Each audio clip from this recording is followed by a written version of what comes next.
Hello, আসসালামু আলাইকুম guys. তো আজকে আমি আপনাদেরকে দেখাবো আদিবাসীদের সিদ্ধ খাবার। তো এখানে ছিল লাল মরিচ ভর্তা, করলা, তারপরে ছিল বাঁধাকপি সিদ্ধ, বরবটি সিদ্ধ, সিম সিদ্ধ, আলুর ভর্তা, লইটা শুটকি।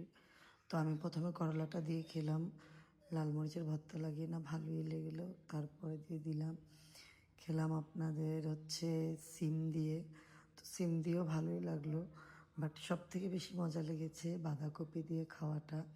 আসলে অনেক মজা ছিল, ঝাল ঝাল ছিল রসুন মরিচের ভর্তার সাথে। আপনাদের করলা অথবা বরবটি, তারপরে দেখা যাচ্ছে যে এখানে ছিল মিষ্টি কুমড়া শাক। আসলে অনেক মজা ছিল। আদিবাসীরা আসলে এইভাবে এজন্যই খায় এটা। তো আমিও খেলাম, একটু ট্রাই করলাম, অনেক স্বাদ ছিল। তো আপনারা হয়তো আমার মুখের এক্সপ্রেশন দেখে বুঝতে পারতেছেন যে কত মজা হয়েছে। তারপরে খেয়েছিলাম লইটা শুটকি ভুনাটা দিয়ে। এর মধ্যে থেকে যেহেতু অফিসে খাইতেছিলাম, আমার সাথে একজন বলতেছিল আরও কয়টা ভাত নেওয়ার জন্য। আমি বলতেছিলাম যে না, এগুলোই অনেক বেশি হয়ে গেছে। তো তার মধ্যে খেলাম আলুর ভর্তা দিয়ে।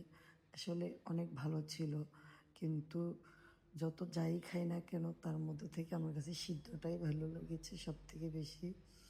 তো এই যে ধনিয়া পাতার ভর্তা দিয়ে খেলাম, আসলে অনেক অনেক মজা ছিল। আপনারা একবার ট্রাই করে দেখুন। এই যে মিষ্টি কুমড়া শাকের ডাঁটাটা আসলে অনেক মজা ছিল মরিচ ভর্তা দিয়ে। আমি কোনোদিন ট্রাই করিনি এভাবে, অনেক মজা ছিল।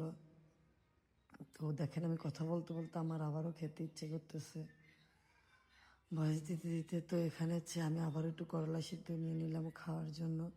আমি এমনিতেও তিতা খেতে পারি, বাট করলাটাই প্রথম ট্রাই করলাম। তো সাথে ছিল ভাত কয়টা নিলাম, না দেখি ভালোই।